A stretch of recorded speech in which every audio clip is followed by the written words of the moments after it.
Paralysis treatment के बारे में। जो लोग साइंस इंजीनियरिंग से ऑलरेडी ट्रीटमेंट ले रहे हैं उनको किन किन चीज़ों का ध्यान रखना चाहिए, साइंस इंजीनियरिंग के ट्रीटमेंट के साथ साथ क्या क्या चीज़ों का प्रिकॉशन रखना चाहिए, क्या करना चाहिए क्या नहीं करना चाहिए, ये सब हम इस वीडियो में बताएंगे। और जो लोग साइंस इंजीनियरिंग का ट्रीटमेंट नहीं ले रहे हैं उनके लिए भी ये वीडियो काफ़ी इंफॉर्मेटिव रहने वाली है, तो आप बने रहिए हमारे साथ इस वीडियो के अंदर। जब कोई मरीज़ हमारे पास पैरालिसिस का आता है साइंस इंजीनियरिंग के अंदर, तो उसको हम मेडिसिन के साथ साथ काफ़ी सारी चीज़ें बताते हैं, किन चीज़ों का ध्यान रखना है, किन चीज़ों का ध्यान कैसे रखना है, सब कुछ समझाया जाता है, मगर पेशेंट उसको मिस कर जाता है। इसलिए इस वीडियो को बनाया जा रहा है कि इस वीडियो को देखकर पेशेंट हर चीज़ को बारीकी से समझ सके, किस प्रकार से मालिश करनी है, किस प्रकार से एक्सरसाइज करनी है, मालिश करने से क्या हुआ, एक्सरसाइज करने से क्या हुआ, वो सब कुछ समझाया जाएगा इस वीडियो के अंदर। पैरालिसिस जब मरीज होता है तो सबसे ज़्यादा जो इम्प्रूवमेंट देखी जाती है मेडिसिन के साथ, तो वो होती है पैर के अंदर। सबसे पहले इम्प्रूवमेंट किसी पेशेंट में शुरू होगी तो वो होती है उसके पैर के अंदर।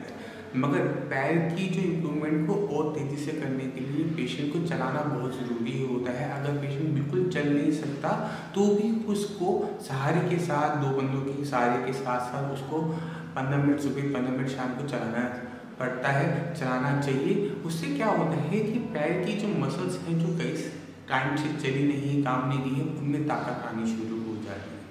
ऐसा नहीं करना चाहिए कि पेशेंट को आपने मेडिसिन दी और ये सोच रहे हैं कि जब मेडिसिन से काम शुरू होगा तो आप एक्सरसाइज करवाओगे।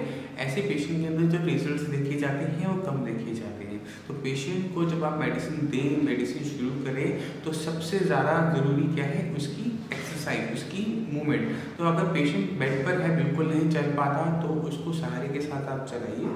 अगर पेशेंट चल सकता है, स्टिक के साथ चलता है, तो भी उसको आधा घंटा सुबह, आधा घंटा शाम की सैर जरूर करनी चाहिए। इस चीज़ का जरूर ध्यान रखिए, जितना आप चलेंगे उतनी ही मसल्स खुलेंगी और उतनी ही तेज़ी से आपको साइंस इंजीनियरिंग के ट्रीटमेंट का आराम मिल पाएगा और जो भारीपन है वो चला जाएगा। दूसरी चीज़ जो देखने को मिलती है पेशेंट के अंदर कि मसाज कैसे करें, मालिश कैसे करें, हाथ पैर में इठन है वो कैसे। जब आप साइंस इंजीनियरिंग में ट्रीटमेंट शुरू करते हैं तो हमारे डॉक्टर्स बताते हैं, आपको वीकली फॉलोअप में रखते हैं और बताते हैं जब कभी आप मसाज करें तो ध्यान रखिए कि मसाज हमेशा उंगलियों को सीधा कर कर की जाए। जैसे कि अगर किसी पेशेंट का हाथ है और उसकी उंगलियां मुड़ी हुई हैं, तो जब मालिश की जाए तो उस जोर से पीछे की तरफ खींच के ले जाया जाए, ठीक है, और मालिश की जाए। उसके बाद वो फिर थोड़ी सी बेंड हो जाएगी, फिर आपने हल्की सी इस पर मालिश की, फिर इसको आपने पीछे की तरफ ले गए। क्योंकि पेशेंट के अंदर देखा ही जाता है कि पेशेंट का हाथ बंद तो हो जाता है, हाथ खुलता नहीं है। हाथ को खोलने के लिए हाथ के पीछे की जो मसल्स हैं उनका स्ट्रॉन्ग होना जरूरी है। इसलिए जब आप मसल्स को खोले, पीछे की तरफ ले जाएं, तो पूरा उनको पीछे ले जाएं जब तक पेशेंट को दर्द ना हो। इसी चीज़ का ध्यान अपने पेशेंट के हाथ में रखना है। पेशेंट का हाथ अक्सर देखा जाता है कि इस तरह से वो मुड़ा रहता है। तो अगर पेशेंट की अगर आपने कोहनी का जोड़ खोलना है तो बिल्कुल सेम इस तरह से किया जाएगा कि आपने थोड़ी सी पेशेंट की आपने यहाँ मालिश की और उसका हाथ सीधे करने की कोशिश की। जहाँ तक उसको पेशेंट से आराम से हो आपने उतना करना है।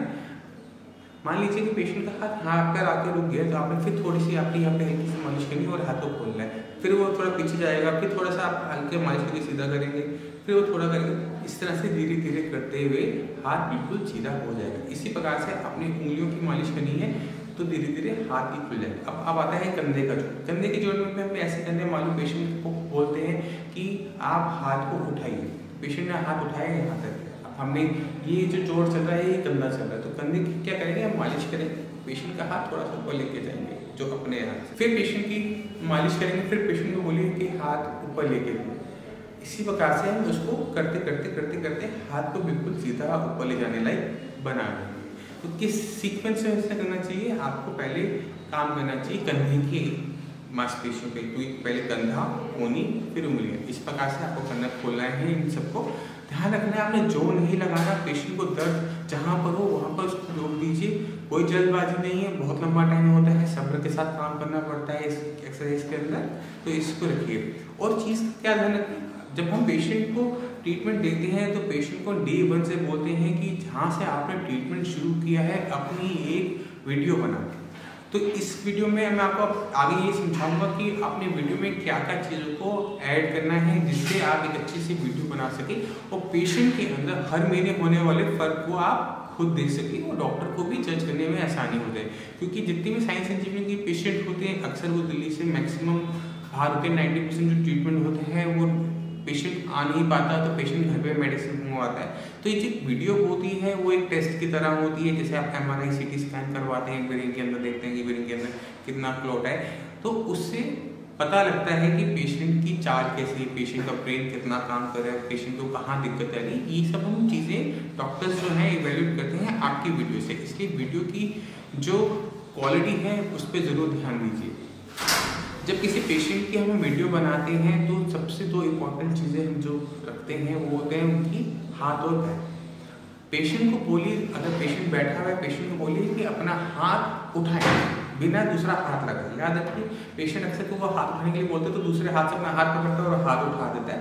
ऐसा नहीं करना। मालूम मेरे इस हाथ में पैरालिसिस है, अगर मुझे इसको उठाना है तो कोई जब मुझे बोला जाएगा कि हाथ को उठाया जाए मैं उठाऊंगा इसको। तो अगर मेरा हाथ यहाँ तक जा रहा है तो आप ध्यान से देखिए, ये मेरा हाथ है मेरी छाती तक, ठीक है। तो ये हो गया, आपने ट्रीटमेंट शुरू करने से पहले पेशेंट का हाथ उसकी छाती तक जाता था, उसकी चेस्ट तक जाता था। ये एक पैमाना हो गया कि यहाँ से हमने शुरुआत की।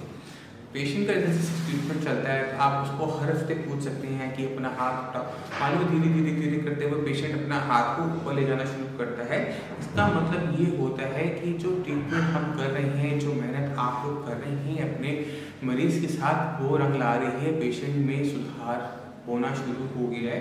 ये लक्षण आपको देखने को मिल जाएंगे। इसी प्रकार से पेशेंट को बोलना है कि आप चलिए, तो पेशेंट जब चल रहा हो तो इसको बिल्कुल सामने से एक वीडियो बनाइए कि पेशेंट पैर कैसे रखता है। पेशेंट पैर घुमा के रखता है, पेशेंट पैर पहले एड़ी पहले रखता है, पंजा पहले रखता है, उसको बिल्कुल पूरा पैर सीधा नीचे रखता है, घुटना का जोड़ चलता है नहीं चलता है, ये सब हम देख लेते हैं वीडियो से। इससे हमें फायदा होता है कि अगली बार जब हम मेडिसिन देने से पहले जब वीडियो मंगवाते हैं तो दोनों को हम कंपेयर कर पाते हैं, आप लोग कंपेयर कर पाते हैं, खुद देख पाते हैं कितना सुधार हुआ।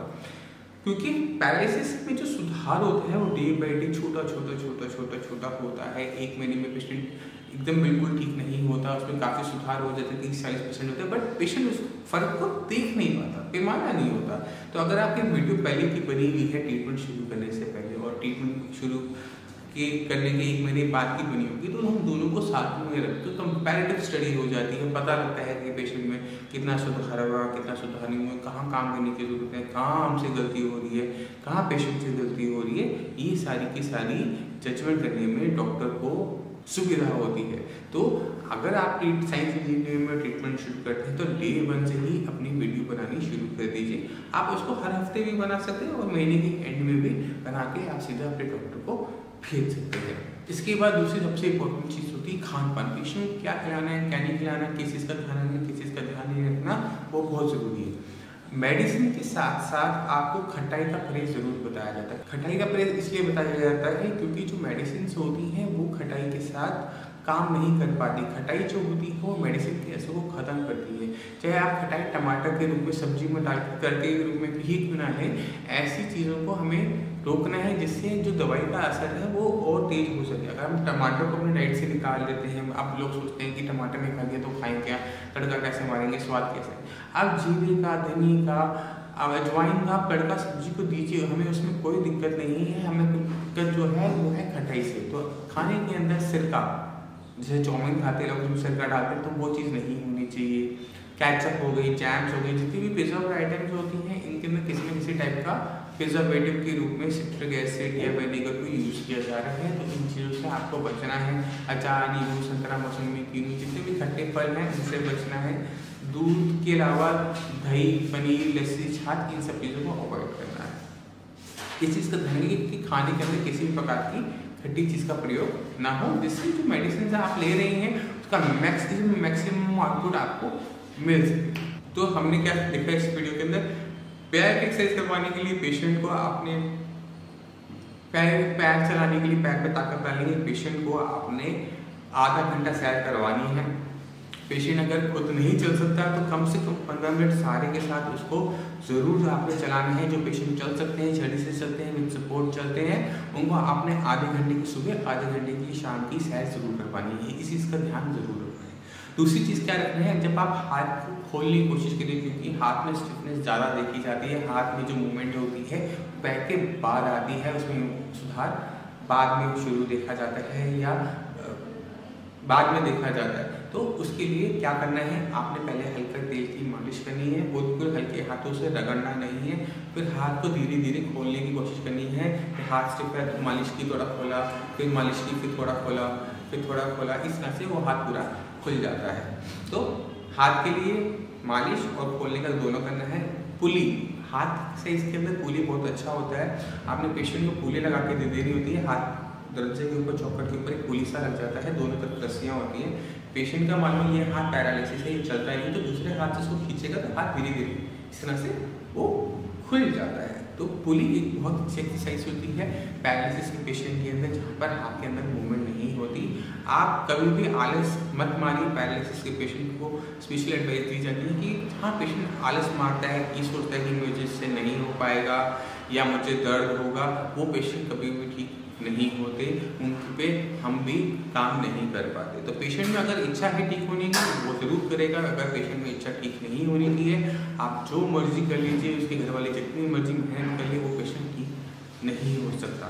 तो आपने हाथ की एक्सरसाइज देखी, आपने पैर कैसे चलाना वो देखा, खाने में क्या चीज़ों का ध्यान रखना होता है, खासकर कटाई का वो देखा। अगर पेशेंट कोलेस्ट्रॉल का पेशेंट है, इन्फार्क्ट हुआ है, खून का थक्का बना है या डायबिटीज़ है, तो वो डाइट आपने ध्यान में रखनी है। ये नहीं कि आपने खटाई छोड़ी, इसका मतलब है कि आप घी तेल खा लें, आप मीठा खाना शुरू कर दें या नमक ज़्यादा खाना शुरू कर दें। बीपी के पेशेंट हैं, ब्रेन हेमरेज हुआ था और आप नमक खाना शुरू कर देंगे, डॉक्टर साहब ने तो नमक में बोला नहीं, ये चीज़ आपने नहीं करनी। जो बीपी का परहेज है वो बीपी का परहेज रहेगा, डायबिटीज़ का परहेज है वो रहेगा, कोलेस्ट्रॉल का जो परहेज है वो रहेगा, वो आपने करना ही करना है। मगर जब आप मेडिसिन हमारे साथ मिलें, उसके साथ आपने एक चीज़ का ध्यान रखना है, वो है खटाई का। किसी भी टाइप की खटाई आपके शरीर के अंदर नहीं रहनी चाहिए। अगर आपने अभी तक अपनी वीडियो बनाकर हमें नहीं भेजी, साइंस इंजीनियरिंग में नहीं भेजी, फटाफट अपनी एक वीडियो बनाइए चलने की, हाथ उठाने की, और उसको नीचे दिए हुए नंबर पर व्हाट्सएप कर दीजिए, जिससे हमारे डॉक्टर्स को अच्छी तरीके से इवैल्यूएट कर सके और आपको अच्छे से अच्छा ट्रीटमेंट दे सके।